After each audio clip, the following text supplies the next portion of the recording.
แสงมีแสงทองแดงเรืองเรือหันดาวพากายดวงใสหยอดเจือตกหยวดลงคอควายดินแดนแห่งนั้นก็แจ้งจ่อส่องสายลีลาดวาดไว้ไปโทอาเขตห้องเจ้ากำลังรับอยู่ขนฝืดฝันใกล้แจ้งอีป่อยแม่ฝันว่าดาวฟ้ากายหยวดลงมาตีขอกควายโอ้ตกลงมายั่วเนี่ยแจ้งทะโรอย่างกับแสงพระเลเซอร์นี่เนาะมันแบบเม็บอย่าเปิดเต้นอย่างอันละออนเปิดเทคนิกะอย่างกับไฟเทคไฟแต่เขาลำวงนี่มาเม็บเจ้ากัดสะดุ้งมาสันยงยังร่างผีหลอกกูก่ายเนาะฝันใกล้แจ้งฝันว่าดาวฟ้ากายหยวดลงมาใส่ขอควายลีลาดวาดไว้ไปทั่วเขตห้องเจ้าลวดตกใจแปลกในขิงคองสะดุ้งตื่นฟ้องเมื่อนั้นเท่าเต่าแจงควายมาตัวเจ้าเจียงจันก็ได้สอดดันตั้งวันหาหญ้าหาน้ำฮือควายประจำเจ้าก็นำเกี่ยวเลือกจูทอยเจ้าก็เตงเจ้ามากำได้ไปฟอควายเตี่ยที่ฝันหันกันย่ำใจกึดเตี่ยนะปิกไปกับไปเสาะหาหญ้าอ่อนน้ำใสเอาฟ้าขาวมาท้องไว้ให้ควายกินไปเสาะเอาหญ้าปังป๋าให้พอควายมันมีเคี้ยวโดดเท่าละเกี้ยวเลือกอยู่ถอยน้ำใสปลายหญ้าอ่อนอ้อยบ่พิษแต่ลอยเริ่มเก่ามาแปลกใจวันนี้แต่เล่าควายแม่เท่าสันใดสาธุเจริญพรนี่จ้ะโอ้จัดรายการวิทยุอยู่มาถามเมียยังมาเดียว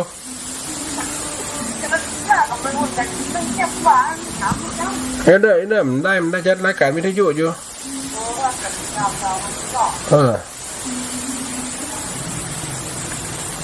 เนาะกันว่าญาติโยมโทรมาแจ้งว่าอ่านขืนสัตว์จีนครับได้เปิดจักมาถามเมื่อหาไหนอะสันใดมาแปลกใจแต่เล่าควายแม่เท่าสันใดบ่ลุกกินหญ้าน้ำเย็นใส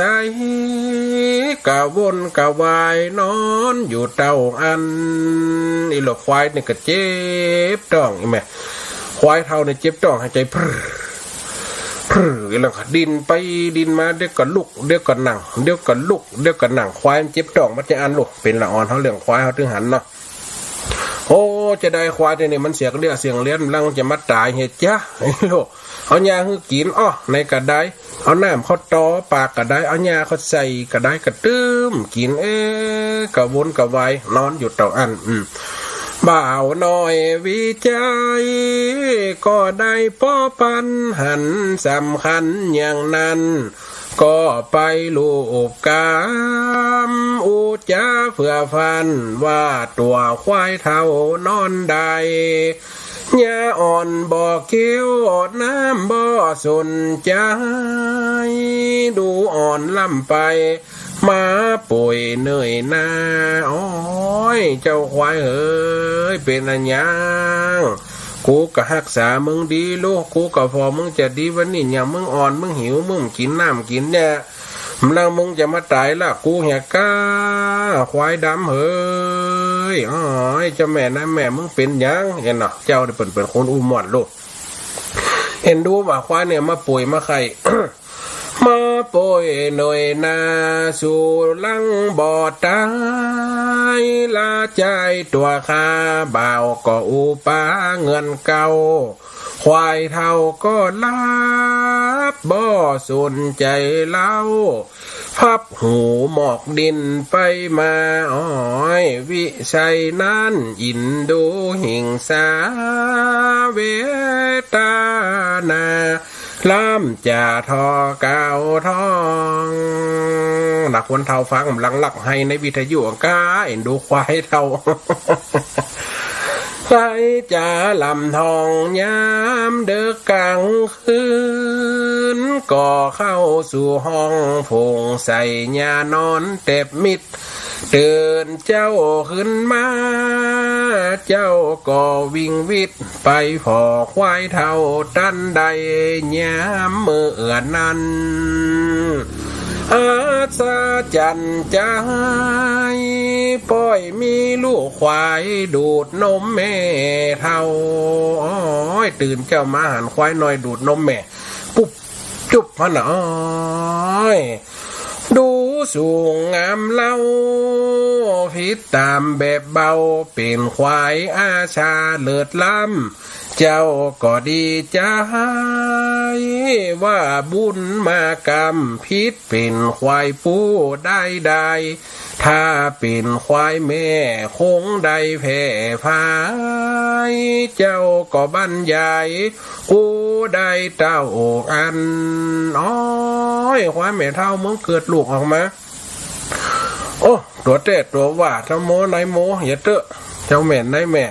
ถ้าว่าเกิดเป็นควายตัวแม่เนี่ยกูลังจะได้เป็นเจ้าขอกเจ้าขังกูก็จะได้แผ่เป็นเจ้าหัวเจ้าควายของอ๋อเป็นควายปู่กระจ่างมันเตอะอีน่ะใหญ่มากกูจะไปแหลกเอาก็ได้เอะฮะ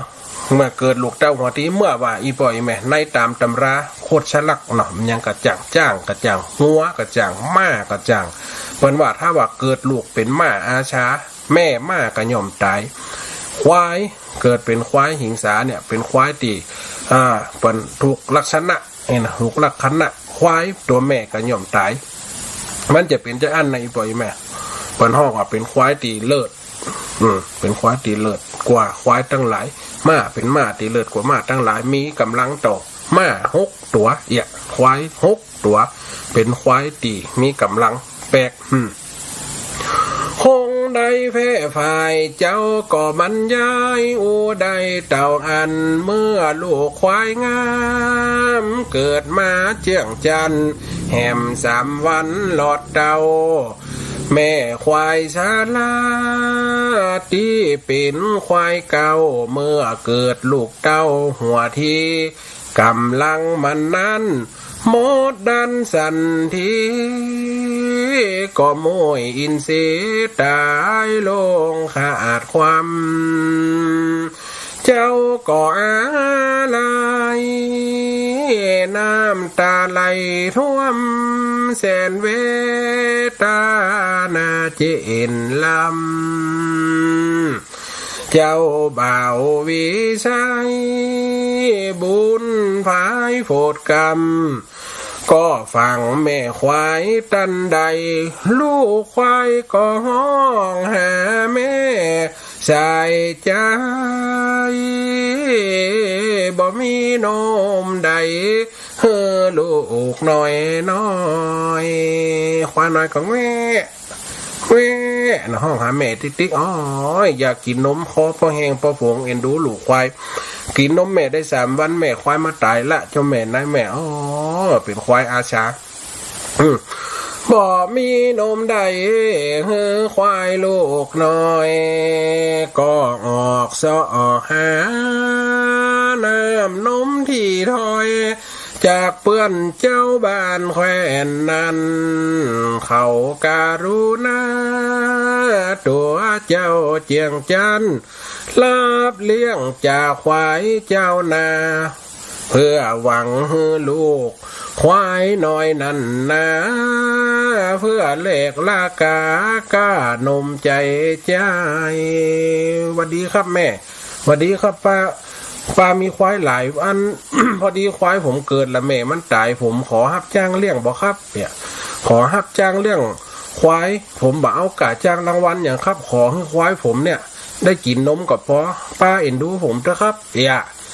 ยายเอ็นดูผมคนเท่าได้ยินมันอูปากหม่อนจะหวานเกาะสงสารถึงคนเอ็นดูถึงควายก็เอาเติมละเอาเติมบะเลี้ยงควายให้ยายเด้อเลี้ยงควายให้ป้าเลี้ยงควายให้ลุงเด้อเจ้าแม่นายแม่ให้มันกินตัวได้ถ้ามันขางกันแล้วไปนะตามรักงัวควายมันใจลูกมันใจเฮือใกล้โลอีปล่อยแม่แม่นก็คนเท่ารุ่น60-70เคยเลี้ยงควายมาถึงโหแล้วควายทำใจควายแม่มันอ่ะถ้าทำใจลูกมันอ่ะถ้าเรามันต้องตั้งฟึดเอานั่นตีนเด็ดฟ่องตีนจกตีนเจ้าฟ่องหัวนี่ต้องตั้งออกมันเพื่อกินนมแต่แปลกควายตัวได้ก็เพื่อกินมดอีบ่อยแม่พ่อเป็นควายอาชาควายตั้งหลายย่อมกว่าแต่ควายอาชาน่ะมากกระจ่างเนี่ยมันมีในตำราอยู่ ควายตั้งหลายก็ย่อมเพื่อกินด้วยดีนี่เพื่อแลกราคากานมใจใจคนตั้งหลายก็สั่งเวทให้ตามเจตนาบ่คานรับจ้างเลี้ยงควายตามบ้านหมู่นั้นเมื่อโป้นขอดได้เลยมาควายกำพร้าก็ใหญ่ตามทาเป็นเวลาพอปีย่างเข้าได้ปีแล้วมันก็จ้างกินยาแล้วลูกก็เริ่มมีเขาใหญ่มาต้องเต้าแปลกพี่กลแต่ตักออกกลางหน้าผากเตือน้อยบอดนักซองเขาหมอกกำโผมา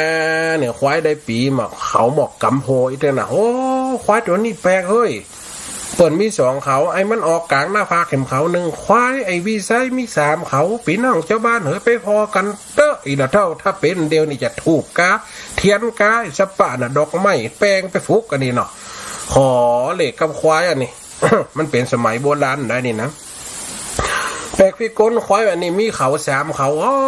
ยเล่ากันถึงเพื่อห้องอ่ะพอเก่าตะวีไปตะปีนะอีพ่ออีแม่เนาะเล่ากันไปขยายกันไปเป็นวงกว้างกันนั่นดูแปลกพี่ก้นแต่ตักออกกลางหน้าผากเตือน้อยบ่อนักมอกสองข้างกำโผมามีแหมเขานั้นออกยัง4 สาเข้า3 ตุงมาตีหน้าฝากหันคนตั้งหลายก็ลือเล่าตันโจดขานเล่ามันแปลกนักเป็นแสงเรืองร้องสีทองยิ่งพักบ่เคยหันไหนได้มาโอ้ยตายแล้วมันเคยหันควายนี่เขาเป็นเพศนั้นนี่ออกกลางหน้าผากเมียคำเดียวอีหล่ะคนใดกันไหลไปพอไหลโลละกันไปบ่เคยหันไหนได้มาหอดวันศีลพระแสงวาดยวนตาโจ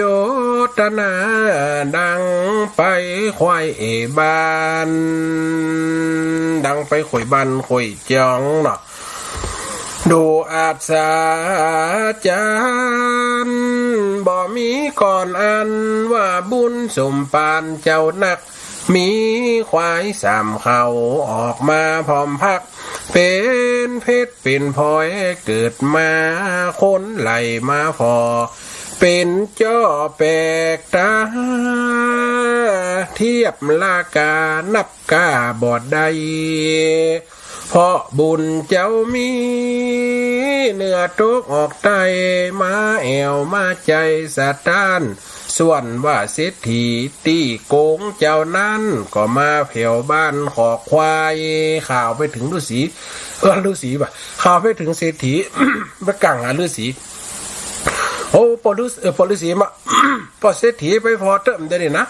ไอ้วิสัยที่ปอเศรษฐีเคยเอามาเลี้ยงมาดูเอามาจ่าควายเอามาเลี้ยงควายเดียวนี่นะควายแม่เท่าน่ะเกิดลูกมามี3เขาตะไปพอเต้อคนจะได้กันไหลไปพอถ้าว่าตั้งหีบสตังไว้ในตะวันนี่ได้หลายแดงอิโลเอาแล้วเศรษฐีฮะ หูเริ่มห้อนนะเป็นอย่างนั้นเหรอเฮ้ยมันควายกูนะเอาแล้วตัวโยกควายเท่าเฮ้เปิ่นแต่ไอ้นี่มันคนขี้โกงเนี่ยคนเฮาแบบมีศีลธรรมประจำใจอีปล่อยแม่มันจะฟังข่าวมันได้ฟังธรรมะมันได้เฮาต้องฟังตัวว่าเนี่ยนิสัยของคนมันแตกต่างโอ้ควายกูแต่ไปควายกูติดในตัวเอาเปิ่นไปขี่เอาไปตายมันแซ่บเนาะเอาควายเท่าเปิ่นไป เอาข่าวไปถึงเศรษฐีจริงเนี่ยจะได้อีปล่อยไม่ฟังกันไปต่อนะวันละก็มาโพดบานขอกควายแต่งกล่าวกำเท็จว่ากำเสียหายกล่าวว่าวิชัยลักควายออกบานตะว่าเปิ่นลักควายหรอตัวปั่นเพื่อเปิ่นแต่ควายเท่าปูผีนี่มันที่เบ้มที่เหงานะแต่งความใส่กำบ่ดีเสียงท่านว่าไอ้คนผ่านนี่เล่ามันลักควายมาเป็นควายแม่เก้าโตกลูกเต้าเกิดมาอินโลเป็นควายมันนั้นเจนปอปีตากลางประจาจี้หน้าว่าถอยจี้หน้าด่าเป็นตมไอ้นี่มันบาดดีไอ้นี่มันขี้ลักเปิ้นเฮือไปเลี้ยงควายลักควายกูหนีควายแม่เก้านี่ป้อกูปั่นมาแม่กูปั่นเฮือไอ้นี่มันบาดดีพี่น้องเจ้าบ้านพรนะบาวิสัยนี่มันบาดเดมันลักควายเจ้าบ้านก็บืดปับนี่ก็ฮะปู่ผีไปในจมูกมึงไอ้เศรษฐีโกวินทะ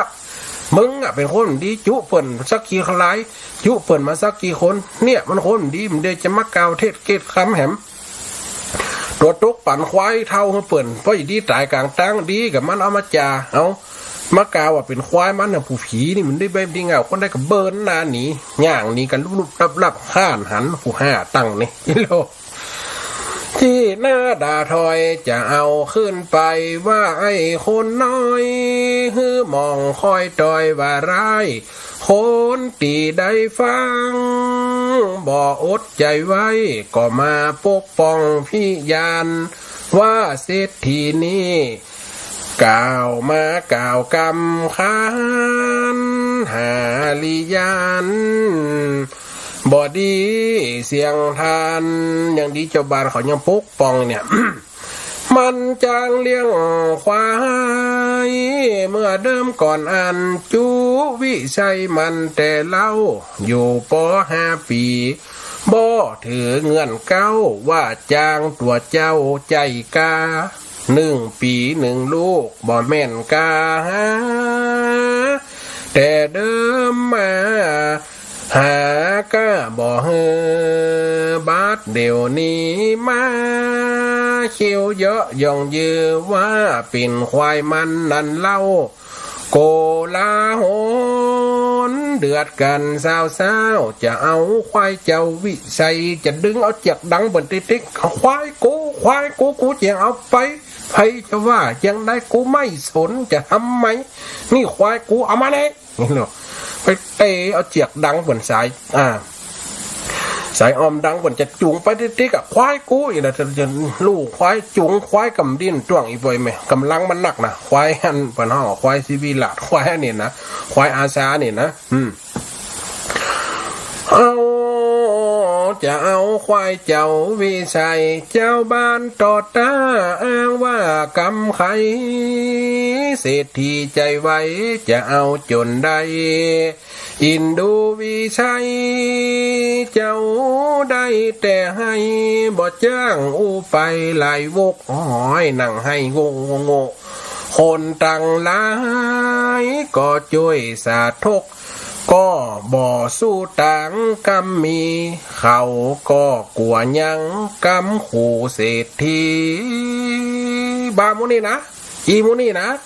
ถ้าคนได้งอมเขามักกูอยากกกขอมาละให้หน้าสาธุติสูหับจ้างกูเนี่ยนะเข้ากะปากะติไปยืมกูนะกูจะปั๊บขึ้นหนักเดี๋ยวเก่าลองมันยังกับกูเนาะอิโลกูแห่ปืดขู่จะบานนะกำขู่เศรษฐี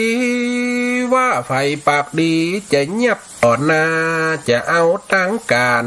มาขานกำคาฟ้องพญาปอดาวคนตังหลายกลัวได้เหยียกเย้าฟิดของตีตองอาญาก็ปากันง่ายเสียงตีกำจ้าเพราะกลัว อาจญาบ่ฮู้เรื่องถอยเนี่ยเพิ่นว่าอาจญาก็กลัวป้ากันหนีกับที่แหลกเถียงจ่วยจัดดีเนี่ยคนเฮาเพิ่นคนใหญ่คนโตคนที่มีอำนาจอยู่ในมือชอบรังแกข่มเหงคนตัวน้อยๆเล็กๆเนี่ยยากคือคนเฮาอยู่ยากในสังคมไทยก็เหมือนกันอีปล่อยแม่ปัจจุบันก็ยังมีอยู่ คนเฮาเนี่ยมันจะเป็นจะอีกเปิ้นคนใหญ่สูงเถียงไปก็จ้อยจะมองคอยต่อยเมื่อตายเจ้าวิชัยน้ำตาฝ้ายฝ้ายไหลอาบหน้าปางลงบ่มีกำตาโมดกรำป่าสงความทุกข์จำนงบ่สู้เปิ้นใดส่วนว่าเศรษฐีว่าจี้สวกไม่สั่งลูกน้องนายนั่นเราลูกน้องของกูบัดเดี๋ยวนี้จุงควายตัวนี้ไปพ่อสั่งพ่อเศรษฐีเป็นคนสั่งการคนได้เนี่ยกูไล่ออกบ้านมือทำงานบ่เห็นแล้วสั่งลูกน้องนายนั่นเราเฮือจุงเมื่อเฮือนลู่จริงบิดลาวแส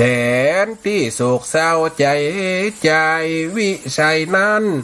สุดต่างกำไขเขามีลูกไหนลูกน้องป้องข้างเป็นพยานว่าเอาจำลังบ่มีตางยึดไว้กามนั้นควายงามสามเขาบ่อไล่เพราะพระอินทร์ได้โผดมาพระอินทร์เปิดได้โผดมาไว้ให้เจ้าบิใจอานิสงส์บ่าวน้อยก่อนจะได้ใส่ปูจาเข้าบาทเมื่ออันไหนปล่อยไม่จำได้ก็ตอนที่เจ้าวิจัยโดนปีไอไหลออกบ้านปีไอทั้งหกคนไหลออกบ้านออกจองเพราะว่ายังบ่มีข้าวกินเหลือข้าวอยู่ไหเดียวปั้นข้าวใส่บาตรพระสงฆ์ปั้นข้าวใส่บาตรพระเจ้า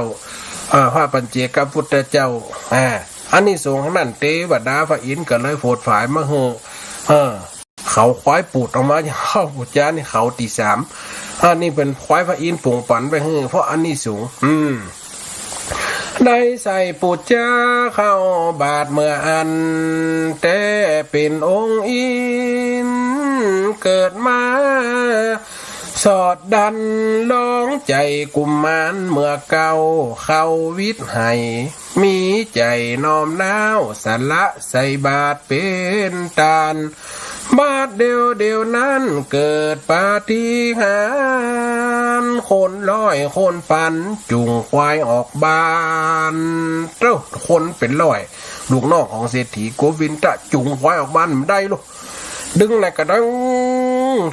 อย่างดึงจ้างดึงมาดึงไหนก็ได้อย่างดึงเสาอย่างดึงก็ไม่หลวงดึงดิ้นตรงควายก็กินยาฝักพนักกลางไหวเฟียมจูงไปมันก็ตื้มไปจูงมันก็ตื้มสวนตีนนักไว้ยังก็แผ่นดินยึดไว้เนี่ยปันว่าควายไผจูงควายออกบานก็ตึงบ่อไว้บ่ใจดื้อด้านกำลังต้านทานยิ่งนักเศรษฐีโคตรใจมีในไข่ลักนะเอาของเปิ่นอ้างของมันว่าไอ้โมนีกำลังฉากกันเสียที่สันดานเลี้ยงเข้าเสียเข้ากูเขไปจุงควายคนน้อยจุงควายตัวมันแป้บ่ะเลี้ยงเข้าเสียเข้าบ่ะเอ้ยไปทางไหนก็ไปนี่กูจะจุงไปเอาได้หลอดเต่าเหมือนดึงเอาตอนไม้นักเหมือนหินฟ้าโดยน่าจะใจบ่เดินบ่ง่ายโดยต่าง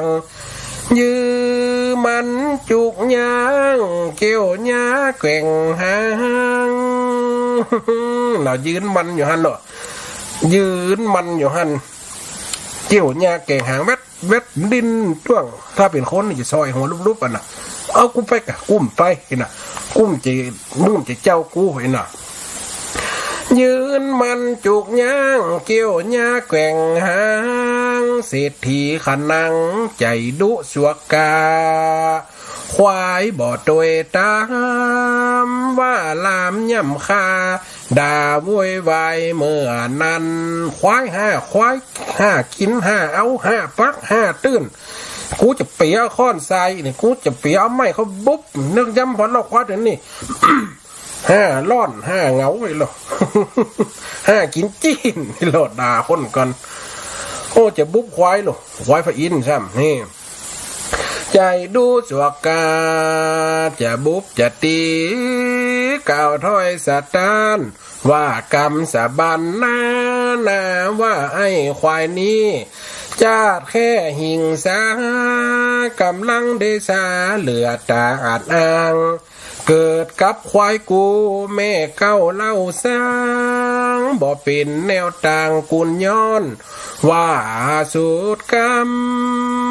มันเปียใดคอนจะมาฟาดเขียนขานางโกวินตะขาหนึ่งฝึงฟังบ่มีใจยังขุนนาบาปกาขุนใจบาปใจอาธรรมเนาะ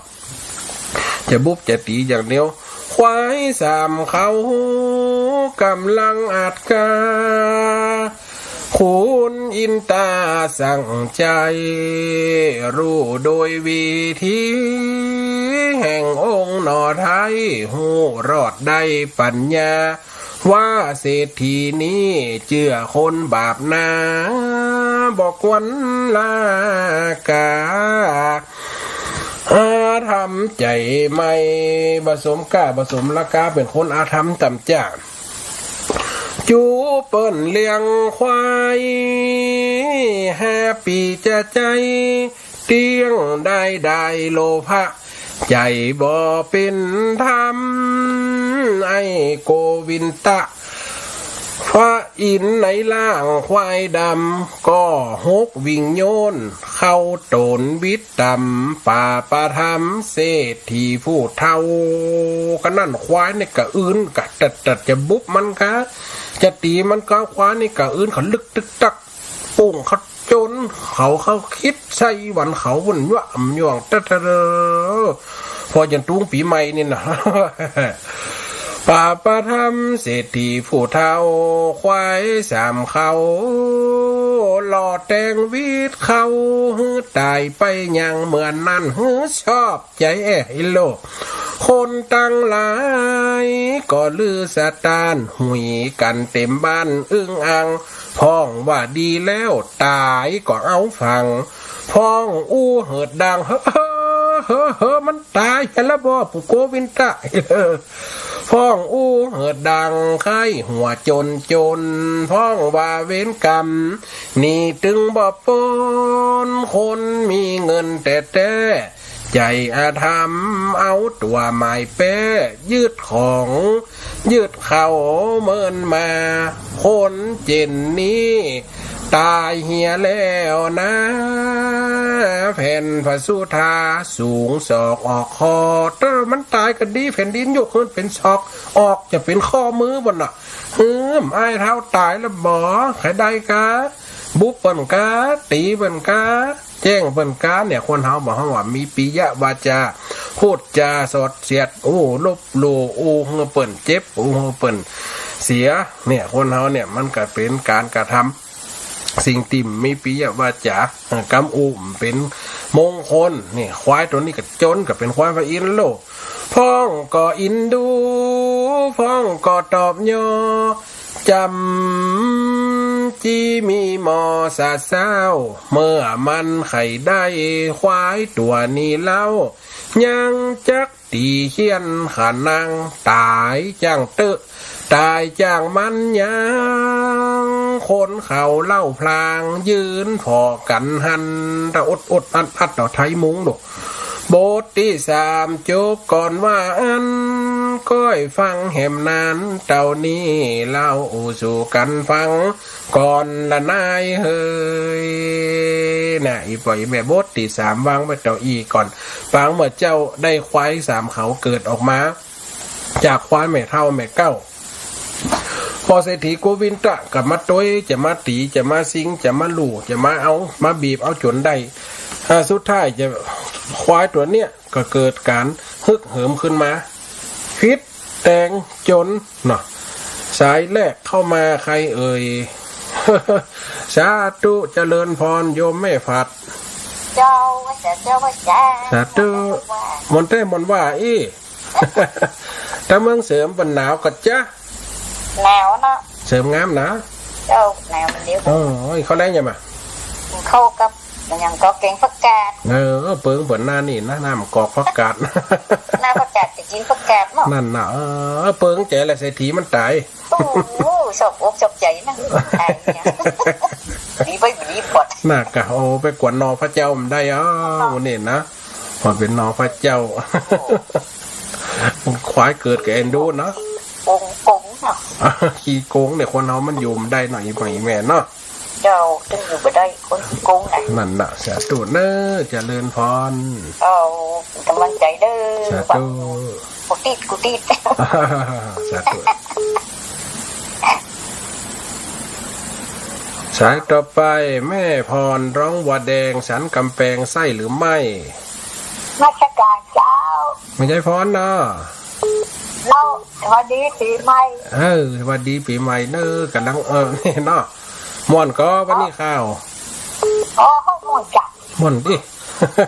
หลุนนี่หลุนเลี้ยงควายถึงนั่นน่ะหลุน80-90นี่นะกินดูควายมันถึงควายนั่นน่ะหลุนนี่หลุนเลี้ยงควายถึงนั่นน่ะไฟผ่านมายายพรนี่เคยเลี้ยงกับควายก่อนเลี้ยงนะเดี๋ยวยังไม่กินเฮ็ดปีนี้80แต่เหรอ81แข็งแรงเลยยมแม่เด้อยมยายเด้อเป็นย่างเข้าไปที่2สาธุเจริญพรแม่เด้อมันมีหลายสายเนาะสาธุอยู่นี่ไม่ชุบอยู่สาธุอยากยอมไปมาเนยสาธุมาเนยสาธุจะป่วยได้ใครเนยสาธุเนยเจริญพรจบหลับด้วยเจ้าน้องราชการเจ้าสาธุโยมแม่สมบูรณ์ไร่ศิลาทองผมได้ทุ่มม่วนแหละเจ้าม่วนดิแต่งคนเดียวกับม่วนนะกะมันจะมีที่ไหนล่ะมันก็ได้ยินที่ไหนก็เตะได้ยินเนาะควายสามเขานี่ได้ยินเป็นเหล่าได้แล้วก็ไม่ให้เขียนข่าวเอามาแต่งไว้นี่หลุดนี่เคยเลี้ยงควายก่อนนี่แม่เนาะเลี้ยงมาถึงมันถึงแกทำไมควายมันจะเกินถึงลูกหนังเนาะจ้ะชุดท้ายมาเลี้ยงงัวก่อนนั้นเลี้ยงควายเป็นไม่เลี้ยงเนาะสบายดีหรอสบายดีนะสาธุเนอมันอันคนโทรมาหลายแม่เนาะน้อยแม่เนาะเจ้าไว้สาเจ้าสาธุเจริญพรไว้สาเจ้าปู่เจ้าตั้งยังปะเป้าเหมือนกาเจ้าจำเสียงได้ละแต่จำชื่อมันได้นะจำเสียงได้เบอร์โทรทั้งฝ่ายยุ่มแม่ยังก็แม่นิดเนาะชัดเจนเนาะแม่เนาะเพียงปะเป้าเนาะชัดเจนเจ้าสาธุเนอเป็นควายพญาอินนะเนาะเป็นควายพญาอินแต่ละควายเท่ามันมีลูกเนาะควายเท่าสมัยก่อนเนาะมันดึงท้ายมันเสียงมันกระสุดม่วนมันกับเมียเนาะนี่เปิดเอามาเกิดสาธุเนอนั่นนะโอ้ย่ำจะจบแม่ย่ำ3 ตอนกันนะ2 ตอนกันนะย่ำ3 ตอนติดตามไปเนอะแม่เนอไม่นะสาธุเจริญพรตามตลอดสาธุทักทายโยมแม่บัวขี้ถ้าโบเด้อได้ไล่ชดสาธุโยมแม่น้อยถ้าโทษจ้าแม่ฟังอยู่นะสาธุเจริญพรวันดีปีใหม่วันนั้นได้วันดีกรรมวันนั้นมันปีเก่าเนาะวันนั้นเขาป้ากันปีเก่านะวันนั้นเนาะวันนั้นป้าปีเก่าวันนี้ปีใหม่สาธุโยมแม่เนอเก็บไว้ดีๆเดี๋ยวของขวัญที่เฮือนั่นนะเรียบร้อยไว้แล้วเขากู้มันละวันเดียวนี่แม่เก็บเป็นกู้แล้วระวังหายเนอหลายคนหายเด็ดหล่อนเลยเขายืมไปนี่มันจะมีไหนนะขนาดนำมีไหนนะเขาจะยืมแม่ถ้ายืมต้องแม่ต้องไปเผาก่อน สาธุนะแม่เนอะ แม่เป็นกำลังใจนะ สาธุหลุน80ปลายถึงนั่นหมดนี่ แม่เป็นชิปคนได้แล้ว สาธุนะ แม่โมทนาด้วยนะ สาธุแม่ เจ้า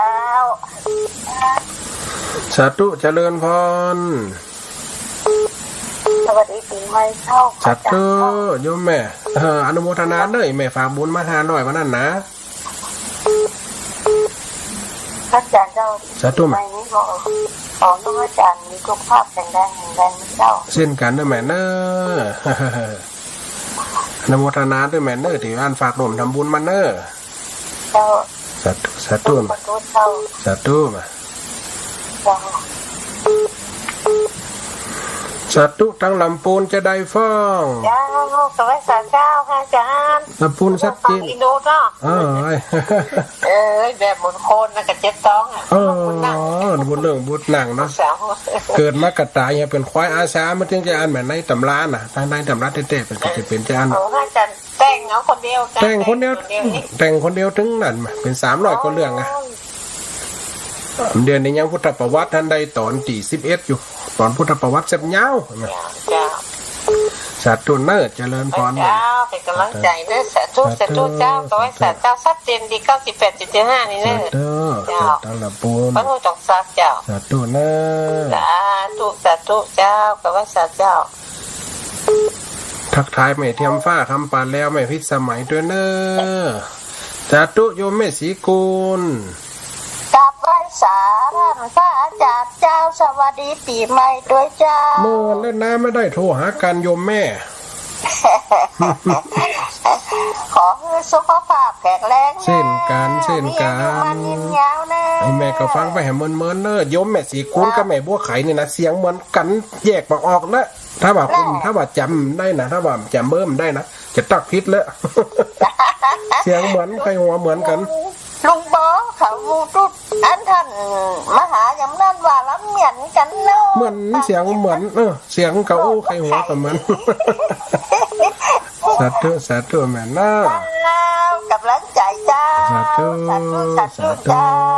หมดนี่เนาะ สาธุมวนนี่เนาะสาธุเนอะ บอกเจ้า สาธุโยมแม่อ้อย